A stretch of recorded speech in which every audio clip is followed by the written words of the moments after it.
Oh my gosh. That Joe Biden press conference was a dumpster fire. Never have I seen a worse performance in my life from a politician, let alone the president of the United States. This guy has the nuclear codes. Why are we not freaking out more about this? Why is this not a global emergency? He's arguably the most powerful and influential person on the planet, and he cannot string a sentence together. He can't remember basic things. He doesn't know basic facts about the world. And he has the nuclear codes. Is no one else freaking out about this? This is a Simpsons episode. If it wasn't so serious, it would be absolutely hilarious. But I'm genuinely scared for the world. And the worst part is, they want to vote him in again. Like, he may very well get another 4 years. I don't know what to say anymore. This is wild. Anyway, so let's unpack this. Joe Biden called this press conference, which is so rare for him because, hey, he hardly works, let alone calls press conferences. So, we all thought maybe he's stepping down. Maybe he has a really important announcement to make. No, he called the press conference basically just to reiterate to everyone that he's okay, he's mentally fine. And it was a big flexing parade of like how competent he is as a president, which is clearly untrue. But for some reason, he felt the need to come out and like validate himself after this whole debacle with the DOJ and the fact that he was cleared for mishandling classified documents. He came out and did what he does terribly, which is speak, and it blew up in his face. It blew up so badly in his face, and it's just reinforced to the world why he is not fit to be president. Firstly, he should not have been drawing attention to the fact that he wasn't charged for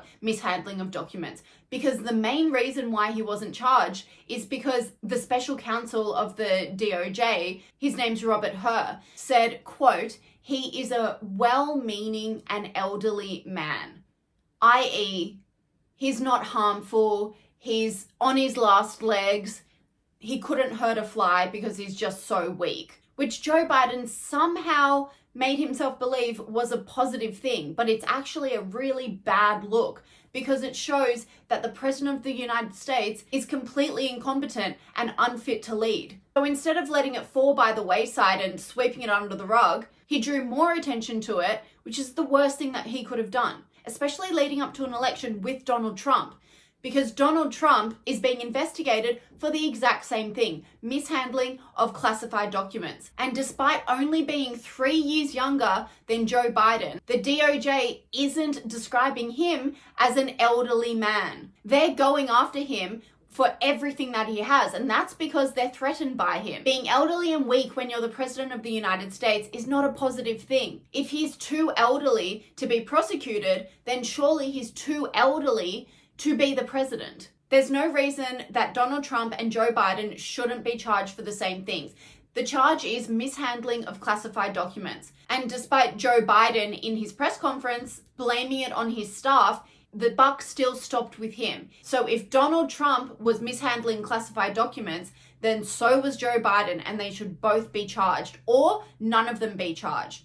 But right now, it's not a level playing field. And being elderly and well-meaning is not a justification for not being charged. Clearly, Robert Hur has a lot of sympathy for Joe Biden. He's treating him like he's an elderly man. Well, it's what he said. But this is not the kind of language and rhetoric you use around the President of the United States. This is what you say when you're talking about your grandfather, an elderly person who's in a nursing home, who's on their last legs, and you just feel sorry for them. So you pardon them for anything that they do or say because it's like, well, they don't have much time left. Let it go. It's like when grandparents are just so rude at family functions and you're like, okay, it's fine. It's fine. Go be racist. Call me fat.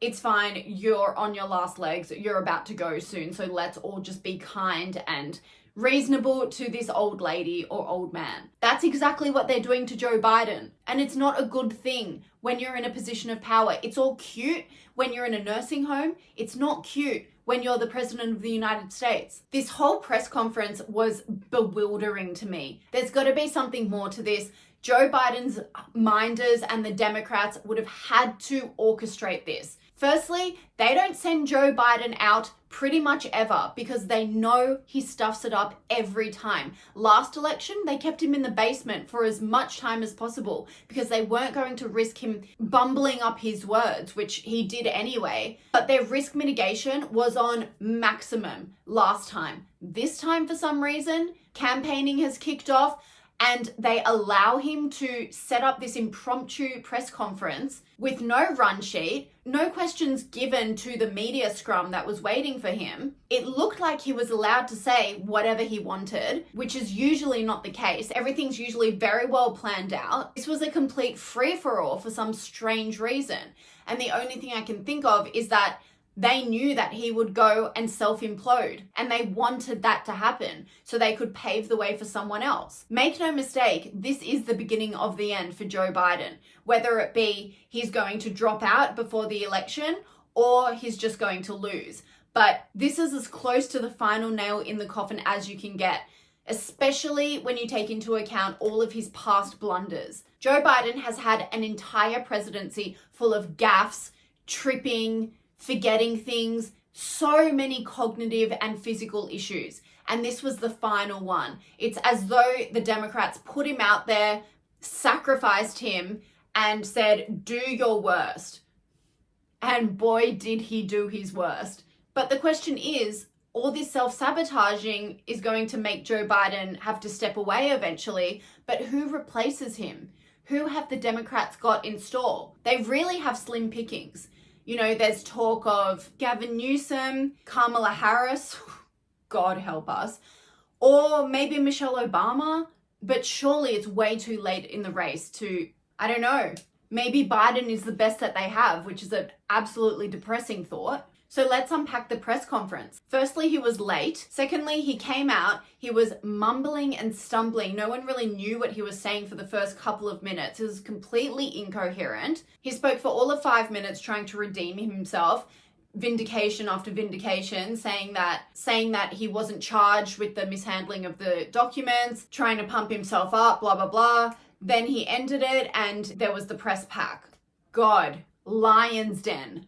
So Peter Ducey, the Fox News journalist, asked him a question about his cognitive abilities, his memory, you know, completely normal things that a journalist would ask, and he went absolutely crazy. He made a failed joke about his memory, which actually was probably the most entertaining part of the whole thing, but it was incredibly lame. The bottom line is the matter is now closed.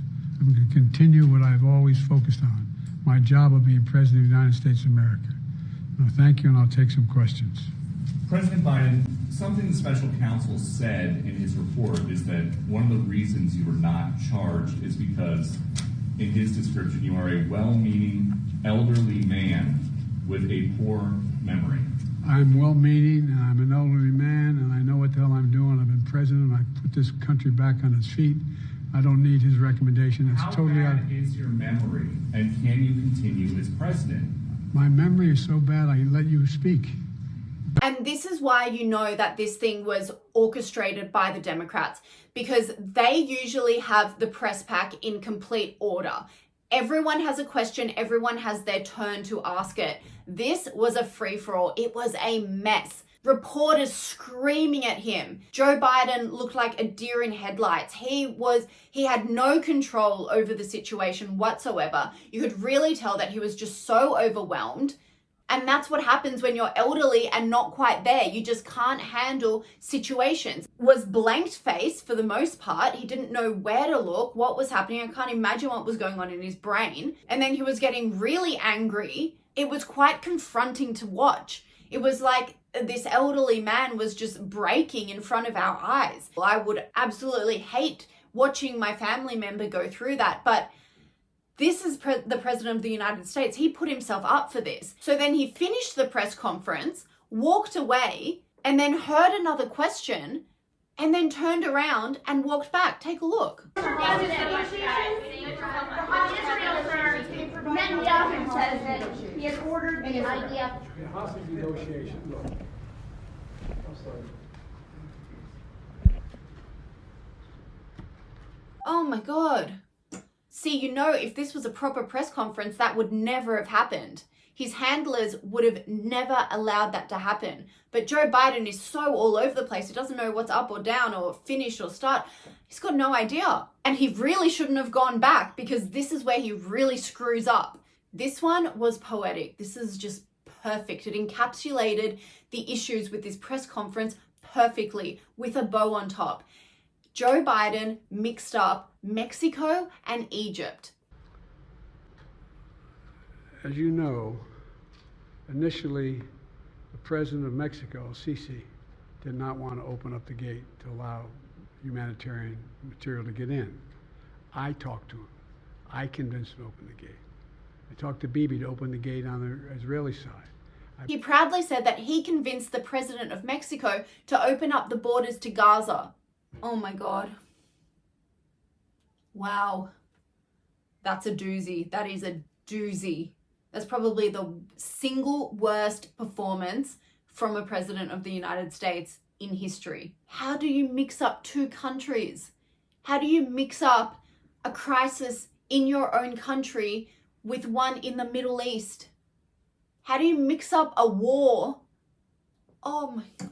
This is bad. This is very bad. And then the final nail in the coffin of this hodgepodge of a speech was when he spoke about the death of his son, Beau. He was berating a reporter for daring to suggest that he was having memory issues in relation to the death of his son, because he definitely has in the past. And then in the next breath, he was talking about the rosary beads that he wears to remind him of his son, because he, Hunter, and Beau all had these rosary beads. And then he went on to say where they got them from as like a special moment, and he forgot where they got them from. And he said it so many times. It's been recorded in a lot of speeches. He talks about the fact that he has bought these rosary beads from Our Lady of Guadalupe in Mexico. It's not that hard to remember. It would have been a very special moment. I'm not sure why he would completely forget that. There's some attention paid to some language in the report about my recollection of events. There's even reference that I don't remember when my son died. How in the hell dare he raise that? Frankly, when I was asked the question, I thought to myself, it wasn't any of their damn business. Let me tell you something. Some of you have commented, I wear since the day he died, every single day, the rosary he got from Our Lady of. Every Memorial Day we hold a service remembering him, attended by friends and family and the people who loved him. I don't need anyone to remind me when he passed away or passed away. Oh God, I'm physically, it's not good. Strangely, the day before, Tucker Carlson actually did this massively iconic interview with the president of Russia, Vladimir Putin, i.e. the enemy of the US, and the cognitive sharpness of Putin was worlds apart from the cognitive decline of Biden. And once again, it's so poetic. We've got Russia, we've got the US, we've got Biden, we've got the whole Ukraine crisis. They're kind of going head to head. They both do these big speeches. Putin, on the one hand, is recounting Russian history from the 1400s in great detail. The guy knows his stuff inside and out, free-flowing information, bantering with Tucker Carlson, debating, not forgetting a single piece of detail, because, you know, that's what the president of a country should do. And then we've got Biden, who can't even differentiate between Mexico and Egypt. The chasm between these two is out of this world. And it's so embarrassing for the Western world, not just for the US, but for all of us in the Western world. It just so accurately depicts the decline of the West, which we've all been talking about for a really long time. I imagine Putin is sitting there in the Kremlin, just sitting back on his chair and laughing at this, because this is not a good look for the US or for Biden or for the future of the West. This has major consequences, and it's a scary, scary time to be alive.